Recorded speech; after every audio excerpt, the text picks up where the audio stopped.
Hi, welcome to the physics side. This is Neha Dashora. Hello everyone, आज के video में हम discuss करेंगे phasor diagram solution of series LCR circuit. So let us begin. यहाँ पर हमारे series LCR circuit में एक इंडक्टर, कैपेसिटर और रेजिस्टर तीनों सीरीज में कनेक्टेड है और तीनों पर हमने एक एसी वोल्टेज लगाया है. इसको एसी वोल्टेज सप्लाई से सीरीज एलसीआर को कनेक्ट किया है. अभी इसको हम सॉल्व करेंगे. इसके लिए करंट और वोल्टेज के बीच का फेज डिफरेंस फाइंड करेंगे using the method of phasors. तो इसके लिए जब हम फेजर बनाते हैं तो यहां पर क्या है कि वोल्टेज अगर V0 टोटल वोल्टेज या इनपुट वोल्टेज या सप्लाई वोल्टेज कुछ भी कह लें वो V0 साइन ओमेगा टी है. तो जो करंट होगा वो हम मान रहे हैं current sine I0 sine omega t plus five है. यानी करंट और वोल्टेज में फेज डिफरेंस ऑफ फाइव है क्योंकि करंट हर कंपोनेंट L, C और R सभी के लिए सेम रहेगा बिकॉज सीरीज कॉम्बिनेशन में करंट की वैल्यू कंपोनेंट्स में सेम बनी रहती है. तो सभी कंपोनेंट्स के लिए current I is equal to I0 sine omega t plus five है. ऐसा हम ले रहे हैं. फाइव की वैल्यू हम डिटरमाइन करेंगे. ओके तो जब हम इसके लिए फेजर बनाते हैं, फेजर डायग्राम बनाते हैं तो जो आपका I है, I का फेजर हमने बनाया और इसका जो फेज एंगल होगा वो ओमेगा टी प्लस फाइव है क्योंकि हमने इसका phase omega t plus five माना है. अभी तीनों के वोल्टेजेस, क्योंकि I तो सबका सेम है लेकिन सीरीज कॉम्बिनेशन में वोल्टेज अलग अलग होते हैं. तो वोल्टेज अक्रॉस रेजिस्टर VR, वो क्योंकि रेजिस्टिव सर्किट में वोल्टेज और करंट सेम फेज में होता है तो वोल्टेज जो होगा वो करंट के साथ सेम फेज में रहेगा. इसलिए VR और I का जो एंगल है, फेज एंगल, वो सेम है. इसलिए VR की डायरेक्शन वही है जो I की डायरेक्शन है. नाउ जो इंडक्टर होता है उसके अक्रॉस वोल्टेज, क्योंकि सीरीज है सबका वोल्टेज अलग अलग है, इंडक्टर के अक्रॉस जो वोल्टेज होगा VL, तो आपको पता है कि इंडक्टिव सर्किट में करंट वो is behind the voltage bye an angle of pi by 2. लेकिन अब इसमें करंट को तो हमने फिक्स कर दिया, करंट की डायरेक्शन तो फिक्स हो गई. तो अब हमें करंट की रेफरेंस में वोल्टेज की डायरेक्शन ड्रॉ करनी पड़ेगी. तो current is behind the voltage by pi by 2 यानी वोल्टेज करंट से पाई बाय 2 एंगल आगे रहेगा. तो VL जो है इंडक्टर का वोल्टेज, इंडक्टर के अक्रॉस वोल्टेज वो करंट से 90 डिग्री एंगल आगे रहेगा. ठीक है. इसी तरह से कैपेसिटर के वोल्टेज की जब बात करते हैं तो कैपेसिटर में करंट वोल्टेज से पाई बाय 2 एंगल आगे रहता है. यानी वोल्टेज, कैपेसिटर का वोल्टेज करंट से पाई बाय 2 एंगल पीछे रहता है. यानी capacitor voltage is pi by 2 angle behind the current, क्योंकि यहाँ करंट को रेफरेंस माना है हमने. ठीक है, इसलिए उसके हिसाब से सारे वोल्टेजेस ड्रॉ किए. अब इसमें हमारे तीनों वेक्टर्स आ गए VR, VL, VC. अगर अब हम, ये तो हमने I के रेफरेंस में बनाया है, लेकिन अब हमें V के लिए सॉल्व करना है. तो अगर मैं इस फेजर को और सिंप्लीफाई करूं, वेक्टर अलजेब्रा है, वेक्टर अलजेब्रा यूज करने के लिए हमें रिजल्टेंट्स फाइंड करने पड़ेंगे. तो और सिंप्लीफाई अगर करें इस डायग्राम को तो ये जो वेक्टर्स हैं VL, VR, VC, इसमें VL और VC अपोजिट या एंटी पैरेलल वेक्टर्स हैं. तो इनका जो रिजल्टेंट होगा वो होगा VC माइनस VL. रिजल्टेंट का मैग्नीट्यूड VC माइनस VL होगा. और जैसे हम देख सकते हैं अगर लार्जर वेक्टर VC है तो रिजल्टेंट की डायरेक्शन VC की डायरेक्शन होगी. तो अगर हम इसको थोड़ा और सिंप्लीफाई करते हैं तो ये रिड्यूस हो जाता है. ये दोनों वेक्टर रिड्यूस होकर बन जाते हैं एक ही वेक्टर VC माइनस VL, जिसका मैग्नीट्यूड VC माइनस VL है. ठीक है, ये हमारे पास वेक्टर्स आते हैं. ओके, अभी इस फेजर डायग्राम को हम देखते हैं तो दो परपेंडिकुलर वेक्टर्स हैं या दो वेक्टर्स हैं VR और VC माइनस VL. अगर हम इनका रिजल्टेंट फाइंड करना चाहते हैं तो पैरेललोग्राम लॉ से रिजल्टेंट फाइंड करेंगे. मैं इस डायग्राम को एक बार रीड्रॉ कर रही हूं. इस डायग्राम को रीड्रॉ करने पे जो दो वेक्टर्स थे VC और VL, उनका resultant vector VC plus vector VL. लिखने के लिए हम रिजल्टेंट को vector VC plus vector VL लिखते हैं, लेकिन उसका मैग्नीट्यूड VC माइनस VL होता है, इसका मैग्नीट्यूड VC माइनस VL है। लेकिन जब वेक्टर फॉर्म में लिखते हैं रिजल्टेंट को तो सम ही करते हैं, वेक्टर सम ही करते हैं। इसलिए तो जब हम दो वेक्टर्स VR और VC प्लस VL का रिजल्टेंट निकालेंगे पैरेललोग्राम लॉ लगाकर, तो हम देखते हैं कि according to parallelogram law the resultant will be along the diagonal, और वो रिजल्टेंट होगा टोटल वोल्टेज V।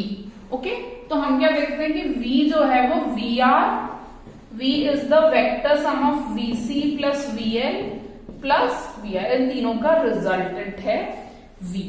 ओके, अभी V का मैग्नीट्यूड अगर हमें निकालना है, ठीक है, ये तो हमने वेक्टर फॉर्म में निकाला है, फेजर्स के फॉर्म में, लेकिन अगर हमको V का मैग्नीट्यूड फाइंड करना है तो हमें थोड़ा इसमें पाइथागोरस, ये एंगल फाई है क्योंकि V और VR, क्योंकि VR की डायरेक्शन I की डायरेक्शन है, उनके बीच में जो सॉरी ये एंगल फाई है, उनके बीच का एंगल फाई रहेगा।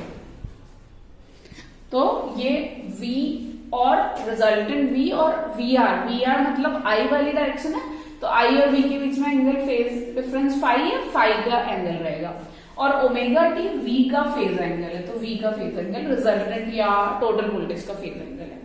अब मैंने यहाँ vector VC plus vector VL की जगह VC माइनस VL लिख दिया, क्यों? क्योंकि अभी सिर्फ मैग्नीट्यूड लिख रहे हैं और मैग्नीट्यूड तो VC माइनस VL है। वेक्टर फॉर्म में जब आप लिखते हैं तो सम लगाना पड़ता है। ये आपको कंफ्यूज नहीं होना है उनमें कि कभी प्लस और कभी माइनस क्यों लगा रहे हैं। प्लस मतलब वेक्टर सम कर रहे हैं, वेक्टर का निशान लग रहा है तब प्लस, तो vector sum is different from normal algebraic sum, इसलिए, और जब अपोजिट वेक्टर का वेक्टर सम करते हैं तो वो एक्चुअली सब्ट्रैक्ट होते हैं, इसलिए मैग्नीट्यूड में माइनस का साइन आ रहा है। ओके, तो जब हम अभी मैग्नीट्यूड्स के फॉर्म में ले रहे हैं तो एक राइट ट्राइंगल हमको यहाँ मिल रहा है। इस राइट ट्राइंगल में ये परपेंडिकुलर, पैरेलल और इक्वल है तो VR होगा, बेस VC माइनस VL है, तो इसका हाइपोटेन्यूज जो है वो V है। तो पाइथागोरस थ्योरम लगाने से hypotenuse square is perpendicular square plus base square, ये हमें मिल जाता है पाइथागोरस थ्योरम से। अभी यहां जो V है, V स्क्वायर है, VR को हम लिख सकते हैं I नॉट इंटू R। अगर मुझे V नॉट निकालना है तो V नॉट यानी एम्पलीट्यूड, तो VR नॉट स्क्वायर, इस V नॉट, इसका सिर्फ एम्पलीट्यूड निकालना है, तो VR not square plus VC not square minus VL not square, VC not minus VL not का होल स्क्वायर। ठीक है, अभी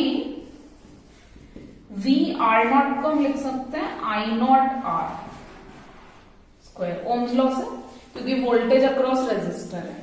इसी तरह से VC नॉट को हम लिख सकते हैं I नॉट इंटू XC।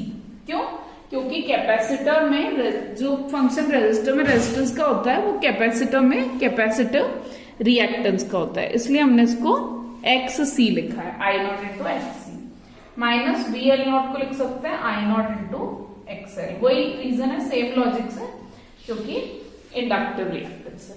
ठीक है, इनको फर्दर सॉल्व करेंगे, थोड़ा सा I नॉट कॉमन लेंगे अगर, तो हमारे पास आता है V नॉट स्क्वायर, सभी में से I नॉट स्क्वायर कॉमन ले लिया है मैंने, तो बचता है R square plus XC minus XL whole square.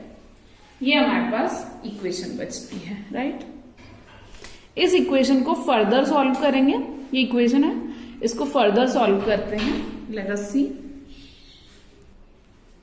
इस इक्वेशन की लास्ट में इक्वेशन आई थी, इससे हम I नॉट निकालते हैं। I नॉट निकालेंगे, स्क्वायर रूट ले लेंगे ऑल थ्रू, और हमें मिलता है V naught upon, square root ले रहे हैं तो इसका भी स्क्वायर रूट हो जाएगा, R square plus XC minus XL whole square.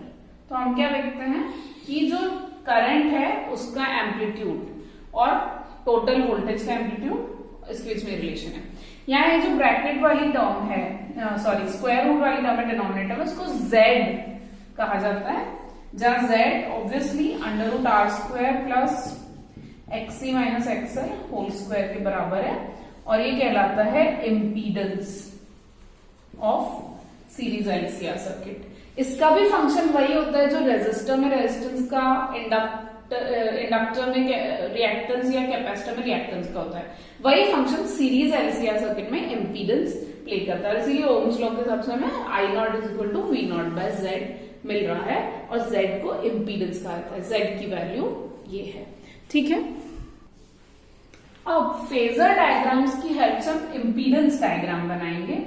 Impedance diagram में आर की डायरेक्शन, आई नॉट आर की डायरेक्शन वही जो आई की डायरेक्शन, क्योंकि वी आर और आई सेम डायरेक्शन में, और इसके साथ 90 डिग्री एंगल पर होता है एक्सी माइनस एक्सएल, क्योंकि वी आर और वीसी माइनस वीएल एक दूसरे से 90 डिग्री पे हमने फेजर डायग्राम में बनाया था, और उसके साथ आर की डायरेक्शन से फाई एंगल पे रहता है जेड इम्पीडेंस, क्योंकि रिजल्टेंट वोल्टेज और वी आर के बीच में एंगल या phase angle, phase difference phi रहता है, क्योंकि आई और आर सेम डायरेक्शन में, आई और वी आर। सो इसलिए हम उन फेज रिलेशन का यूज करके ये इम्पीडेंस डायग्राम बनाते हैं। और ये इम्पीडेंस डायग्राम क्यों बनाया है हमने, ताकि हम यहाँ फाई जो phase difference between current end voltage है उसको फाइंड करें। इस डायग्राम में ट्रिग्नोमेट्री से tan फाई की वैल्यू निकालेंगे। tan फाई होता है परपेंडिकुलर अपॉन बेस, परपेंडिकुलर है एक्सी माइनस एक्सएल और बेस है आर, तो हमें मिल जाता है tan phi is equal to XC minus XL upon R. इस तरह से करंट और वोल्टेज का फेज डिफरेंस फाई कैलकुलेट कर सकते हैं। इसमें अगर एक्सी ग्रेटर देन एक्सएल रहता है तो फाई पॉजिटिव होगा। फाई पॉजिटिव यानी ये सर्किट में ज्यादा डोमिनेंस कैपेसिटिव, सर्किट कैपेसिटिव रहेगा। अगर एक्सी लेस देन एक्सएल होता है तो फाई नेगेटिव होगा, और नेगेटिव फाई ये बताएगा कि सर्किट इंडक्टिव सर्किट है। और क्यों कह रहे हैं हम इंडक्टिव या कैपेसिटिव, वो मैं आपको फर्दर एक फेजर डायग्राम से समझाती हूँ। देखिए V और I का फेज रिलेशन अब हमें समझ आ गया, उस फेज डिफरेंस की वैल्यू भी हमने निकालना सीख ली।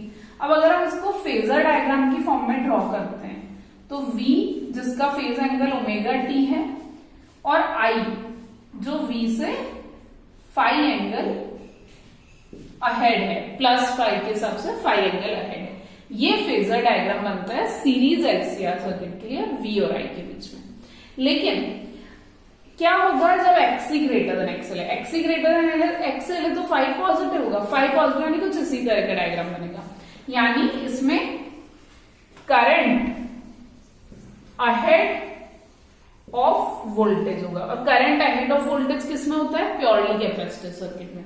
तो ये प्योर कैपेसिटिव तो नहीं है, लेकिन डोमिनेंटली कैपेसिटिव सर्किट रहेगा, क्योंकि इसमें आई अहेड ऑफ वी है फाई पॉजिटिव होने से।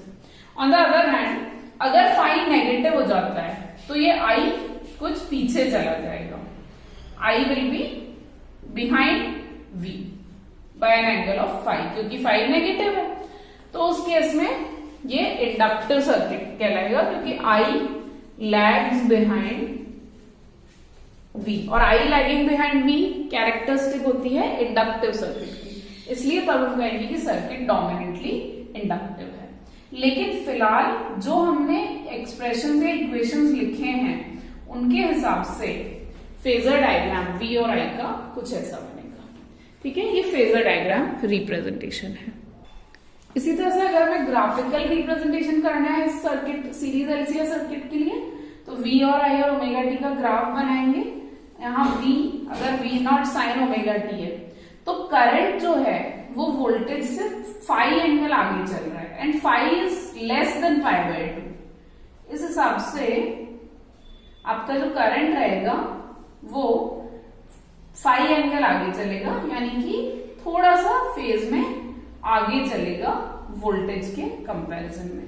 तो जब आप आई का डायग्राम बनाएंगे, ग्राफ बनाएंगे अहेड बाय फाई फेज, तो ये जो है ये फेज डिफरेंस या फेज एंगल फाई V और I के बीच में रहेगा। ये V is equal to V naught sine omega t का ग्राफ है, और जो डॉटेड मैं बना रही हूं ग्राफ यहां वो I is equal to I naught sine omega t plus phi को रिप्रेजेंट करेगा। तो हम क्या देखते हैं, ये I का ग्राफ है, ठीक है ना। तो हम क्या देखते हैं, I is equal to I naught sine omega t plus phi. ये I जो है इसका साइकिल V से पहले ही शुरू हो गया है, फाई एंगल पहले ही शुरू हो गया, फेज में आगे चल रहा है, तो V और I का ग्राफ कुछ ऐसा लीजिए। हर पॉइंट, चाहे इसका मैक्सिमा हो या मिनिमा हो, चाहे दूसरा मैक्सिमम, सेकंड मिनिमा, हर एक पॉइंट पे जो V है, I है, वो V से पहले ही चल रहा है, फाई एंगल पहले चल रहा है। अदरवाइज जो मैग्नीट्यूड है I नॉट V नॉट, उनमें तो फर्क रहेगा ही। V नॉट हमेशा I नॉट से ज्यादा रहता है, वो मैंने L circuit, C circuit, R circuit में भी समझाया है। But this is the graphical representation of phase difference between V and I for series LCR circuit. So इस तरह से हमने पूरा topic of series LCR circuit इसमें कवर किया है फेजर डायग्राम सॉल्यूशन मेथड से। That's all for today. Thank you. Thank you for watching. Please don't forget to subscribe.